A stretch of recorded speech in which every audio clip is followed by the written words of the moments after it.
Welcome my YouTube channel AC study classes. तो friends, AC study classes में आप सभी का बहुत बहुत स्वागत है।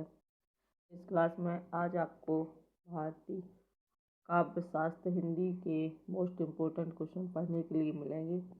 तो अगर आप हमारे चैनल पर नए हैं तो सबसे पहले चैनल को सब्सक्राइब कर लीजिए और वीडियो के अंत में अगर आपको ये वीडियो यूजफुल लगे तो एक लाइक ज़रूर कर देना। क्वेश्चन दिया है कि वास्तविक काव्य लक्षण का प्रारंभ किस आचार से होता है? जिन्होंने शब्द और अर्थ के सहभाव यानी शब्दार्थो संयतम काव्यम, ये पंक्ति इसको काव्य की संज्ञा दी। तो ये किसने दी थी? भामह ने। शब्दार्थो संयतम काव्यम, भामह। शब्द अर्थ संगम सहित भरे चमत्कृत भाय, जग अद्भुत में अद्भुतई सुखदा काव्य बनाए। ये पंक्ति किसकी है? तो ये ग्वाल कवि की है। किसकी? ग्वाल कवि। इन्हीं को रसिकानंद कहते हैं। अगला क्वेश्चन है कि प्रतिभा के दो भेद कौन कौन सी? सहजा और उत्पाद्या। ये प्रतिभा के दो भेद हैं और ये किसने किए? तो ये रुद्रट ने किए थे। प्रतिभा के दो भेद कौन कौन सी? सहजा और उत्पाद्या। किसने? रुद्रट ने। अगला क्वेश्चन है कि प्रतिभा को काव्य निर्माण का एकमात्र हेतु मानने के कारण किस आचार्य के प्रतिभावादी कहा जाता है? यानी कि प्रतिभा को काव्य निर्माण का एकमात्र हेतु मानने के कारण किस आचार्य को प्रतिभावादी कहा जाता है? तो ये कहा जाता है पंडित राज जगन्नाथ को। किसको? पंडित राज जगन्नाथ को। अगला क्वेश्चन है कि प्रतिभा के दो भेद कौन से? एक तो कार्यत्री और भावित्री। ये किस आचार्य ने किए थे? तो प्रतिभा के ये दो भेद कार्यत्री और भावित्री ये राजशेखर ने किए थे। किसने? राजशेखर ने। भावित्री प्रतिभा ये किस में होती है?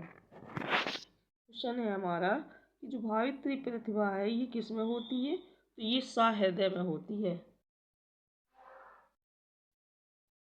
भारतीय काव्य शास्त्र में भावक से अभिप्राय क्या है? भावक से जो अभिप्राय होता है वो सहृदय या आलोचक से। शरीरम तावदिष्टार्थम व्योच्छिन्नाम पदावली, ये कथन किसका है? कौन सा? शरीरम तावदिष्टार्थम व्योच्छिन्ना पदावली, ये किसका कथन है? ये दंडी का है। किसका? दंडी का। अगला क्वेश्चन है कि रीति सिद्धांत की उपलब्धि है कौन सी? शैली तत्वों को महत्व देना। ये रीति सिद्धांत में क्या है? उपलब्धि है। शैली तत्वों को महत्व देना। वामन के अनुसार गुण और रीति का संबंध है अभेद से। गुण और रीति का संबंध है इससे? अभेद से। किसके अनुसार? वामन के अनुसार। अगला क्वेश्चन है कि आचार्य कुंतक के अनुसार वक्रोक्ति के कितने भेद हैं? कुंतक के अनुसार वक्रोक्ति के 6 भेद होते हैं। कितने? 6 भेद। वक्रोक्ति सिद्धांत की महत्वपूर्ण उपलब्धि क्या है? तो कलावाद की प्रतिष्ठा। वक्रोक्ति सिद्धांत की जो महत्वपूर्ण उपलब्धि है वो क्या है? कलावाद की प्रतिष्ठा। अगला क्वेश्चन है कि कवा कर्म काव्यम। कवा कर्म काव्यम यानी कि इसका अर्थ क्या? कवि का कर्म ही काव्य है उसका। ये कथन किसका है? ये कुंतक का है। किसका? कुंतक का। कौन सा? कवा कर्म काव्यम, इसका कथन है ये कुंतक का। औचित्य विचार चर्चा ये ग्रंथ किस आचार्य का है? तो ये क्षेमेंद्र का है। औचित्य विचार चर्चा ये ग्रंथ किस आचार्य का है? क्षेमेंद्र का। अगला क्वेश्चन है कि क्षेमेंद्र के अनुसार औचित्य के प्रधान भेद हैं कितने? 27। क्षेमेंद्र के अनुसार औचित्य के प्रधान भेद कितने हैं? 27 हैं। अगला क्वेश्चन है, क्षेमेंद्र ने रस का प्राण किसे माना? ये औचित्य को माना। किसको? औचित्य को। ध्वन्यालोक की टीका ध्वन्यालोक लोचन ये किसने लिखी? ये अभिनव गुप्त ने लिखी। किसने? अभिनव गुप्त ने। अगला क्वेश्चन है कि ध्वनि सिद्धांत का प्रादुर्भाव व्याकरण के स्फोट सिद्धांत से हुआ है। कहाँ से? ध्वनि सिद्धांत का जो प्रादुर्भाव है या उत्पत्ति मान लीजिए, तो ये व्याकरण के स्फोट सिद्धांत से हुआ है। व्याकरण ने वाक या वाणी के कितने प्रकार माने? ये 4 प्रकार माने। कौन कौन से? परा, पश्यंती, मध्यम, वैखरी। ये वाक यानी वाणी के प्रकार हैं। कितने? 4। परा, पश्यंती, मध्यम और वैखरी। अगला क्वेश्चन है, आनंद बाधन का समय कौन सा है? ये 9वीं सदी का मध्य समय। आनंद बाधन ने व्यंग्यार्थ के तारतम्य के आधार पर काव्य के कितने भेद किए? आनंद बाधन ने व्यंग्यार्थ के तारतम्य के आधार पर काव्य के कितने? 3 भेद किए। कितने भेद किए? 3। ध्वनि, गुणीभूत और व्यंग्य चित्र। ध्वनि, गुणीभूत और व्यंग्य चित्र।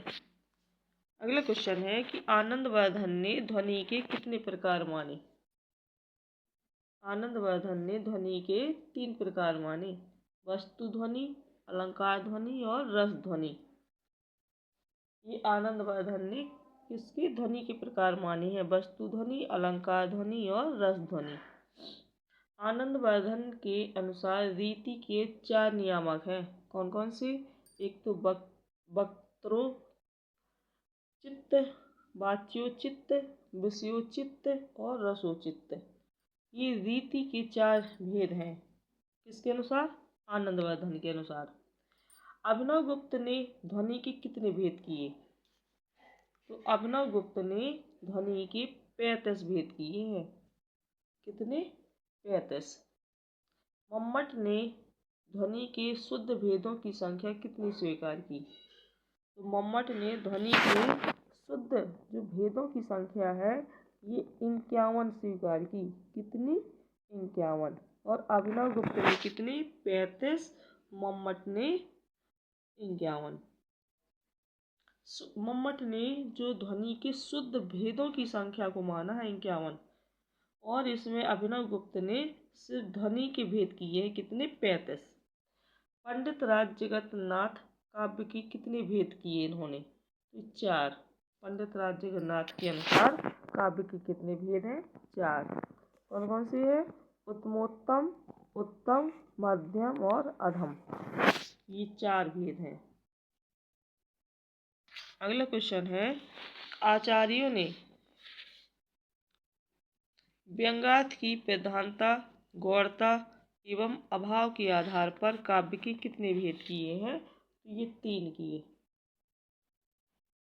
व्यंग्यार्थ की प्रधानता, गौरता एवं अभाव के आधार पर काव्य के कितने भेद किए? 3। उत्तम, मध्यम और अधम। अगला क्वेश्चन है, आधुनिक काल के प्रारंभिक समय में से सेठ कन्हैयालाल पौधार ने काव्य कल्पद्रुम नामक ग्रंथ की रचना की, जो आगे चलकर रस मंजरी और अलंकार मंजरी के रूप में प्रकाशित हुई थी। ये मेन पॉइंट है कि आधुनिक काल के प्रारंभिक समय में सेठ कन्हैयालाल पौधार ने, किसने? सेठ कन्हैयालाल पौधार ने काव्य कल्पद्रुम नामक ग्रंथ की रचना की, जो आगे चलकर यही काव्य कल्पद्रुम रसमंजरी और अलंकार मंजरी के रूप में क्या हुई? प्रकाशित हुआ था ये। अगला क्वेश्चन है कि हृदय दर्पण नामक ग्रंथ की रचना किसने की? तो हृदय दर्पण नामक ग्रंथ की रचना ये भट्टनायक ने की थी। हिंदी वक्रोक्ति जीवित की भूमिका किसने लिखी? तो ये किसने लिखी थी? नगेंद्र ने। हिंदी वक्रोक्ति ग्रंथ की वक्रोक्ति जीवित की जो भूमिका है ये किसने लिखी थी? डॉक्टर नगेंद्र ने। फ्रेंड्स ये सारे क्वेश्चन वन लाइनर है आपके एग्जाम के लिए। काव्य शास्त्र के क्वेश्चन है, मोस्ट इम्पोर्टेंट है, आपके एग्जाम के लिए बहुत ही यूजफुल होंगे, तो नोट करते चलिए। अगला क्वेश्चन है कि रस निरूपण के प्रथम व्याख्याता और रस निरूपण का प्रथम ग्रंथ किसे माना जाता है? तो रस निरूपण के जो प्रथम व्याख्याता है ये भरत मुनि माना जाता है, और जो प्रथम ग्रंथ है ये उनका नाट्यशास्त्र को माना जाता है। भरत ने 8 स्थायी भाव, 8 सात्विक भाव, 33 संचारी भावों का उल्लेख किया है। किसने? भरत मुनि ने। स्थायी भावों की संख्या कितनी मानी? 8। सात्विक भावों की संख्या 8 और संचारी भावों की संख्या कितनी मानी इसने? 33। अगला क्वेश्चन है कि किस आचार्य ने रीति को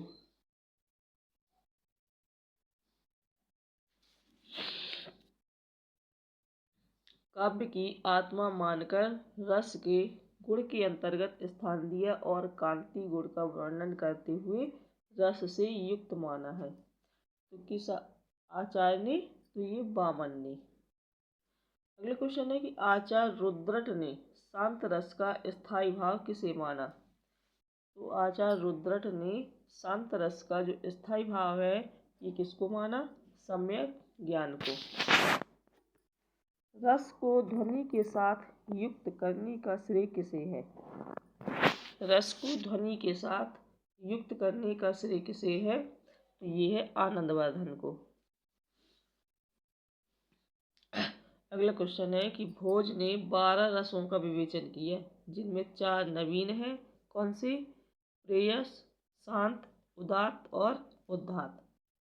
ये भोज ने कितने रसों का वर्णन किया? 12 रसों का, जिसमें 4 क्या है? नवीन है। भोज ने रस का मूल किसे माना? तो भोज ने रस का मूल ये अहंकार को माना है। किसको? अहंकार को। काव्यम वाक्यम रसात्मक काव्यम, ये कथन किसका है? ये है विश्वनाथ का। आचार्य शुक्ल के अनुसार काव्य की आत्मा किसे माना है? तो ये रस को माना है। रामचंद्र शुक्ल ने काव्य की आत्मा किसको माना? रस को। अगला क्वेश्चन है कि भट्ट लोलट ने रस की अवस्थिति किससे मानी? किसने? भट्ट लोलट ने रस की अवस्थिति किससे मानी है? तो ये मानी है अनुकार से। अगला क्वेश्चन है किस आचार्य ने रस सूत्र की व्याख्या के संदर्भ में काव्य में 3 शक्तियों की कल्पना की? अविद्या, भावक्तम, भोजकत्व। तो भट्टनायक ने। किसने? भट्टनायक ने। तो फ्रेंड्स ये वीडियो आपको कैसा लगा कमेंट बॉक्स में लिख करके ज़रूर बताना, और अगर आपको ये वीडियो यूजफुल लगा हो तो एक लाइक ज़रूर कर देना, और अगर आप हमारे चैनल पर नए हैं तो सबसे पहले तो चैनल को सब्सक्राइब कर लीजिए। Thank you.